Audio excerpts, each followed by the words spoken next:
Well, hello everyone, and thank you for tuning into this information session about our upcoming in-person class on campus at the University of Chicago, taking place May 11th through the 15th, titled High Classical Athens. My name is Tim Murphy, and I serve as director of the Master Liberal Arts program here at U Chicago. The residential seminar this May is hosted in our MLA program, but as we'll discuss here in a few minutes, the opportunity is not limited to the MLA, and other Graham School adult learners are very much welcome to join us as well. My role here today is to briefly introduce the residential seminar format and discuss some of the logistics of the course. And I'll do that as briefly as possible before turning things over to Kendall Sharp, who will be the instructor for the High Classical Athens course. And then Kendall gets to cover the fun stuff. He'll give us a preview of his course and talk about the things you can expect to read and discuss on campus with us in May. So we'll get underway here. As most of you watching this know, the Graham School has been offering a wide variety of programs and courses remotely for the last 5.5 years. And this has been a wonderful development for us as it has opened our doors to a huge number of adult learners from all over the country and all over the world who otherwise couldn't take in-person classes with us. But this has also led us to confront the question you see here on your screen. With so many students from all over the world joining our community, how can we help them engage with and learn at our beautiful campus in Hyde Park? In the Master Liberal Arts program, our answer to that question was to create this residential seminar opportunity in which we invite students to come to campus with us for 1 week of intensive coursework. Normally in an MLA course, our classes meet for Zoom once a week for 3 hours over a 10-week quarter.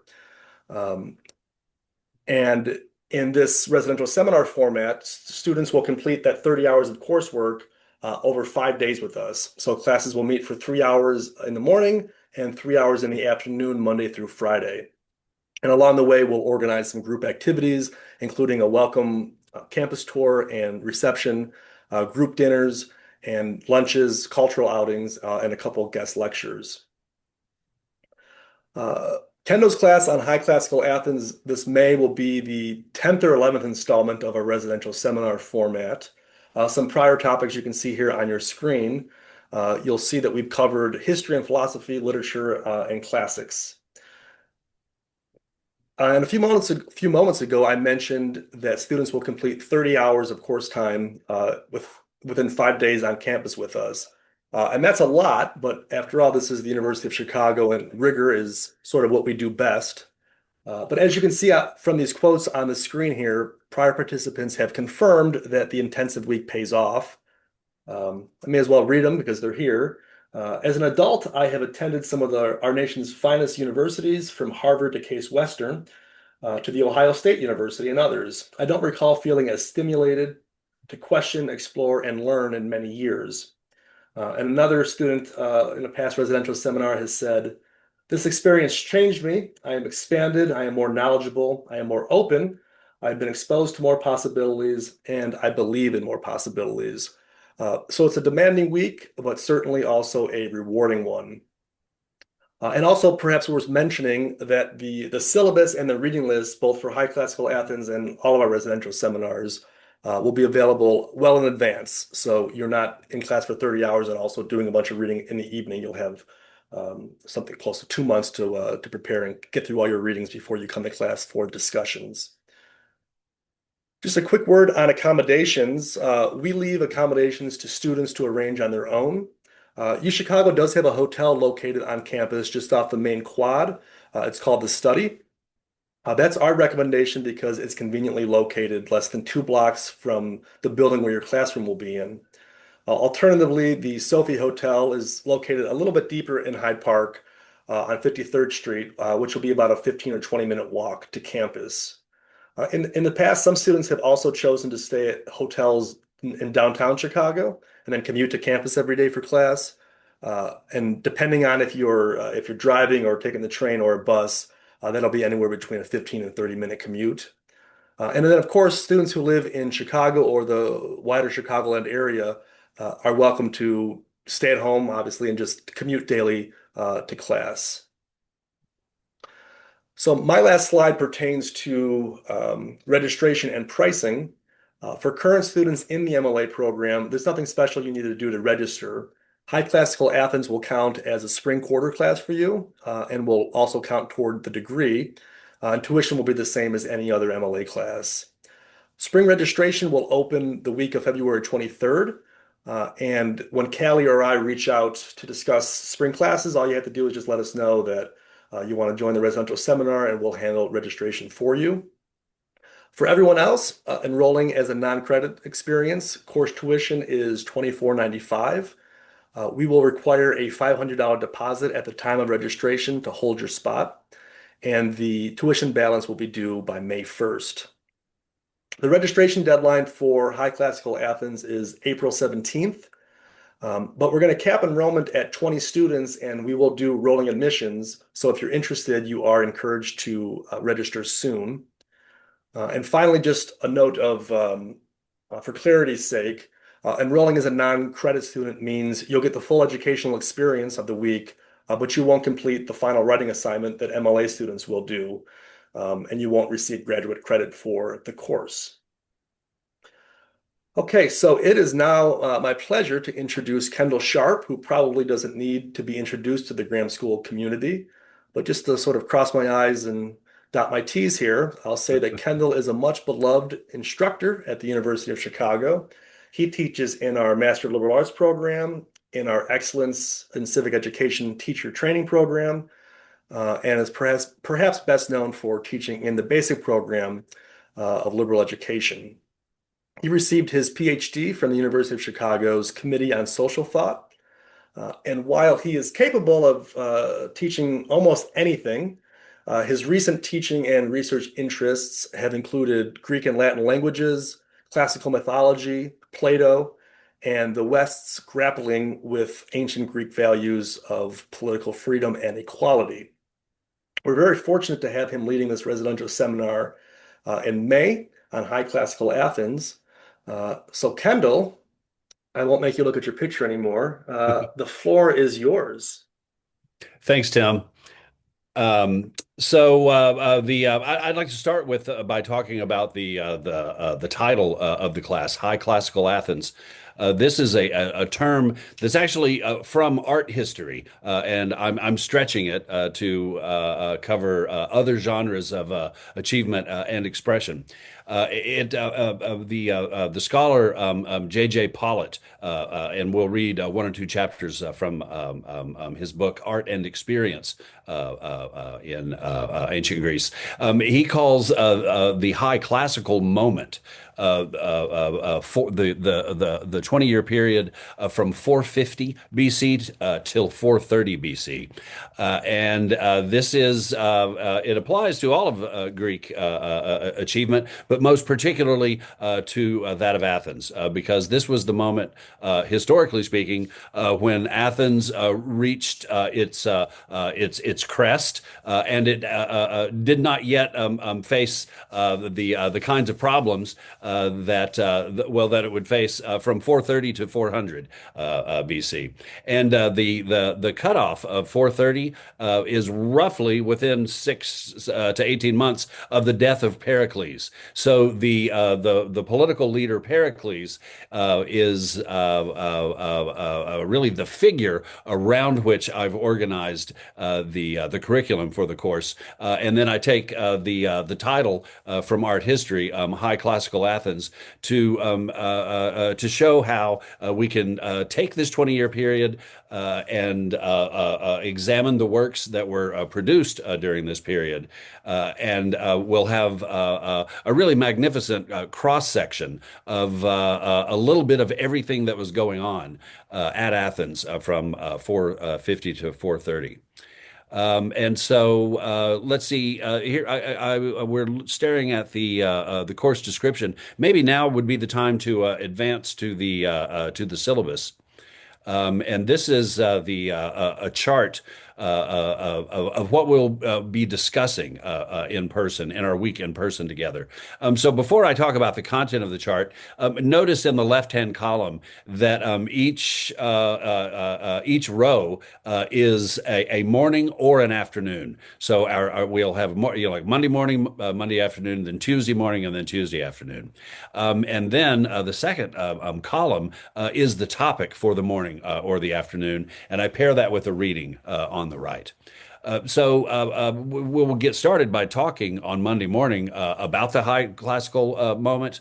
And a more general historical introduction, with a definition of some key terms, especially political terms, because although the title of the class is from art history, as I say, the organizational figure is Pericles. As the leader of Athens, and a theme that shoots through every text that we'll read and every image that we'll examine from the Parthenon and the rest of the Acropolis. The theme that shoots through all of these is self-government. So the government of the people, by the people, for the people, where we understand that the people means the free and equal citizens. It does not include, it excludes a whole lot of people. But the people, the significance is that they don't have a king. And so the idea, the challenge that they face is that they must make all of their decisions about how to run the government collectively and by discussion. And Pericles was the most successful and the most powerful leader in this system. Ever to arise. And so we'll start with the readings. If you look in the third column, the top row, Thucydides, Book 1. And we'll read Thucydides, Book 1, and a little bit into Book 2, and we'll read all three of the speeches that Pericles gives, including his famous funeral oration.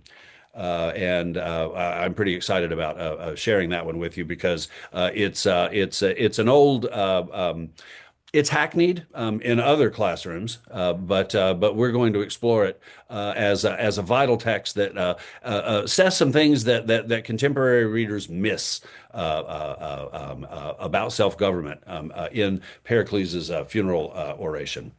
And then notice that in the afternoon, the second row on the third column, Pollitt, Chapter 3. This is the classic book on classical art by Pollitt. In Chapter 3, I believe the title is The High Classical Moment. That will he also includes a historical introduction that sets the art into a social context. And then on Tuesday, we'll finish talking about Thucydides in the morning. And then in the afternoon, we'll move to the other author, the other scholarly author that we'll be using as our resource for the ancient art, for the Parthenon and the Acropolis, a book by Jeffrey Hurwitz. We'll read we'll read 2 chapters out of that book. And these will be, by the way, are available by PDF on the Canvas site. But we're going to look at the Parthenon. If you'll look now at, May 12, Tuesday afternoon, under the topic, it says Parthenon, the pediments, and then skip 2 lines and look below. The next afternoon, we'll talk about the Parthenon's metopes and frieze. Don't worry about what those words mean today. You'll learn as you do the reading. So you'll be reading books about the specific pieces of the Parthenon. And I hope that your relationship, your visual relationship with the Parthenon will be transformed, and you'll feel conversant about very particular pieces of the Parthenon. This is where we will work out a trip to the Museum of Science and Industry. Because that building began, it was built, purpose-built for the Columbian Exposition or World's Fair. I'm not that we had in Chicago in 1890, and it was the main building. And they dressed it up by reproducing pieces of the Parthenon's sculpture program around the outside of the building. And so we'll be able to go and examine these in 3D and kind of see what they look like when they're not just photos in books or part of a slideshow. And then we'll also be talking about theater as a civic institution. This is the very specific theater of ancient Athens, where the theater, the place where you would go sit and watch these plays, this is on the slopes of the Acropolis itself. It's not really the shadow of the Parthenon because but it's the shadow of the Acropolis. And one thing that folks don't really appreciate about ancient Greek tragic, especially drama, but also comedy, is that these plays were written to be performed precisely once. And so they're very topical, they're very of the moment. And the high classical moment just happens to embrace well, really the greatest hits of ancient Greek tragedy. So Oedipus Rex, also known as Oedipus the King, Antigone, and then by Euripides, Medea. So we'll read and discuss these texts the way you would in any Graham class. I'm doing a combination of close reading and discussion, but also we'll be discussing them in a way that fits them into the socio-political context that we will have been tracing for the first 3 days of our week together. And then if you look down on the final day, Friday, I call this looking back. And now there's a new genre that appears, and it's philosophy. Now, Plato was born only after the high classical moment ended, but he wrote about Socrates and set one of his most important dialogues right at the end of the high classical moment, and it's called Protagoras. And Pericles' sons appear as characters in that dialogue. And that is a dialogue looking back probably 50 years into the past and imagining and portraying characters of Plato's parents' generation right before, right before Athens entered a period of intense suffering and warfare and plague. So it's a great text to end a week together discussing the high classical moment, and it'll give you kind of a new perspective, a twist at the end over the whole period. And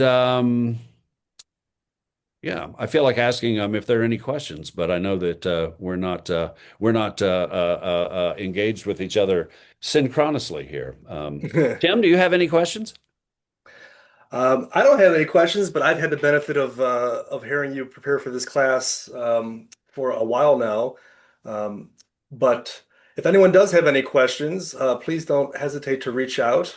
And otherwise, we very much look forward to welcoming you to campus this May.